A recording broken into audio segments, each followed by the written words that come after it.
You can download the software by scanning the code. And now the software is already in my phone. The first thing we see is the homepage of the software. It has so many functions. First, this is a static mode. There is a turnable gear. You can adjust it to the mode you like. Second, this is a dynamic mode. There are 146 modes for you to choose from. You can see that it is very powerful. So amazing. Yeah.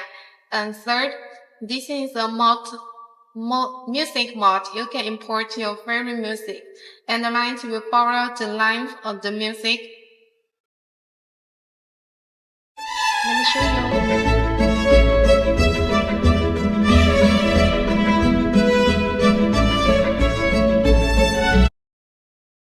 Okay, let's come back. And the front load is some functions keys. The first icon can adjust the brightness. And the second can adjust the color temperature. And third can adjust the dynamic speed.